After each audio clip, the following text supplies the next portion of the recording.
Welcome to See This Building? There used to be shows here. In this episode, I'll be talking about Brothers Bar, or Tavern, depending on if you go by the review and head in a milk bottle or the flyer. For years, I thought the location was at Benton and Blair or 14th and Blair, but now I know, thanks to an assist from Steve Pick, that the address was actually 1435 Chambers Street. I'll talk more about the reason I have the correct address at the end. Now that the location has been settled, I can talk about this little shotgun bar in North City.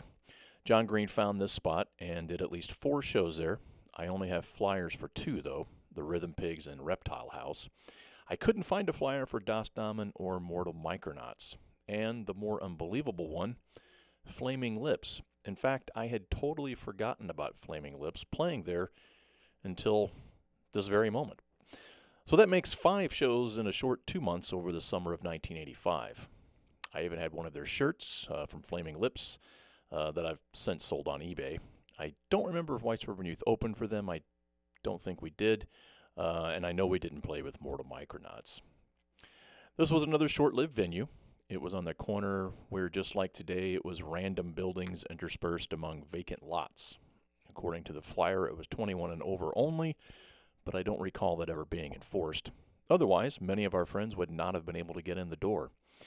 At that point, I was only a few months shy of being 21 myself.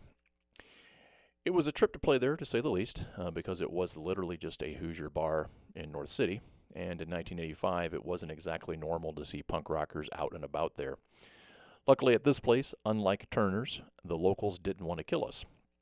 From what I remember, the door was set at an angle, and the bar was on the left when you entered, and then, just like the term shotgun building suggests, you had a very narrow area that went straight to the back, where the pool table and the bathrooms were located. And that was it. The band set up in front of the pool table, and there was, of course, no stage. This meant during the bands, people would be walking right next to you to make their way to the bathroom.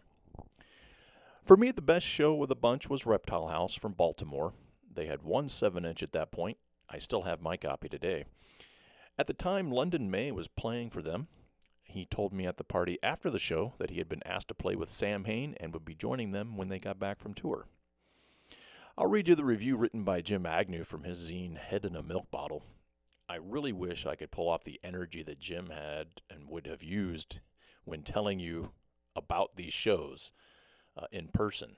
But thankfully, he pretty much wrote just like he talked. I'll read the Das Damen and Reptile House review that he wrote in Head in a Milk Bottle.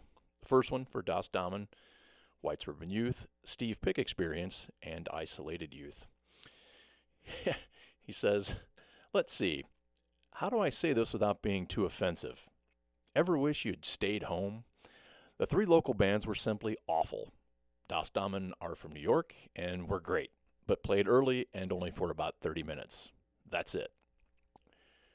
Then the Reptile House, Isolated Youth, White Suburban Youth show.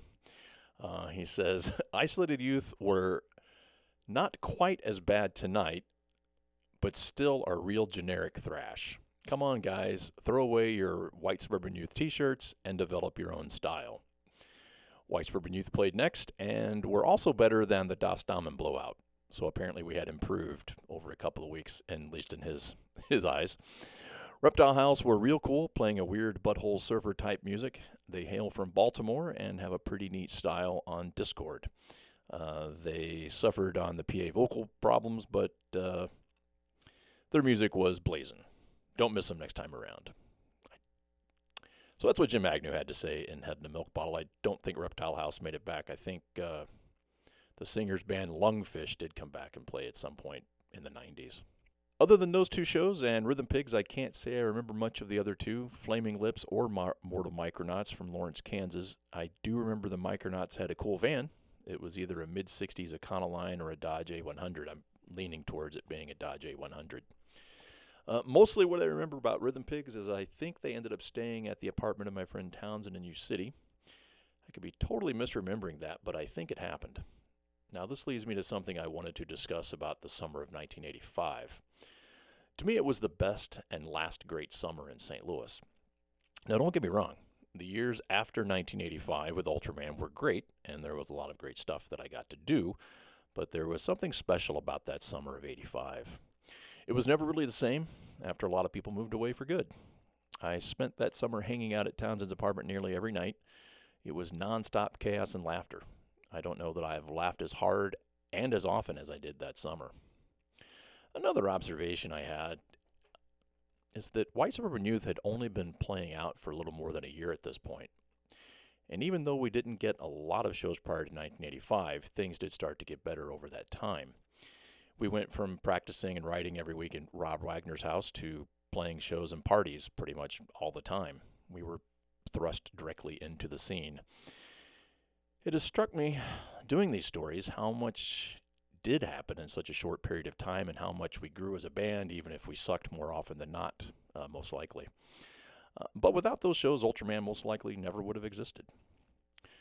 But back to the point here, Brothers Bar or Tavern. There wasn't a lot of shows there, and I can't say any of them had big numbers. If there was 40 people at any of the shows, I'd be shocked. And that's a good thing. It was a very small place. I'm sure at some point the owners were over the whole punk rock kid experience, and that was the end of it. But in that time, when you consider the bands that played there, it was a lot in a short amount of time. I would guess that John Green booked all the shows. I don't think anyone else bothered with it. A couple of months later, in October, the building did make the news. Not as dramatic as a plane crash like at the Bernard, but a school bus did run into the building and through the wall. Thanks to Steve Pick, I do have the article that was in the Post about the crash. I'll read a couple of paragraphs out of it that are pretty crazy. So, third paragraph here describes the driver of the car that hit the school bus. The driver of the car, Earl Croft, 22, of the 1400 block of Chambers Street, was issued tickets for 8 traffic-related violations, including driving with a suspended license. Police said 35 children, aged 6 to 13, had been riding the bus as it headed north on Chambers Street. The bus stopped at a stop sign at Blair and then began to pull into the intersection. Croft's car was westbound on Blair, traveling about 75 miles an hour in a 35 mile per hour zone, and could not stop. The impact sent the bus into the side of Brothers Tavern, 1435 Chambers Street. And then it just goes on to describe pretty much a couple of the details about the kids going to the hospital and whatnot. And then there's a interview with someone that had been sitting in the bar when the bus hit it. Apparently this happened around 4:25 in the afternoon. All of a sudden, tires screeched and the bus came through the wall and kissed us on the nose, so to speak. He said that as he had entered the tavern, he and a friend had noticed the multicolored car circle the block twice at a slow but erratic speed. He said the driver had been struggling to get the car going as if it had just been fixed. Not even sure what that means. He said the red, yellow, and green 68 Nova looked like it had been replaced with 1,000 different parts. When Largent went inside the tavern, the driver circled a third time, but this time he really opened it up, and that's when the accident happened. He hit the bus so hard he moved the wheel and diverted the bus into the tavern. The bus smashed through a brick wall with 2 doors. It ripped a chair rail and crushed the table where Largent and several friends had just been sitting. A cloud of dust filled and blackened the tavern. All of a sudden, everything went black. No one could do anything. It was just total darkness. I opened the back door to try to air the place out so we could see. It says here, Croft was issued tickets for driving with a suspended license, leaving the scene of the accident, destruction of private property, destruction of city property, and careless and imprudent driving.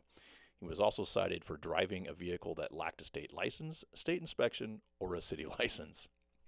So there you go. That's how that place ended up in the news. Anyway, that's Brothers Bar. One more location down. Thanks for tuning in to this episode of See This Building. There used to be shows here. If you have any questions, comments, or stories, please leave them here.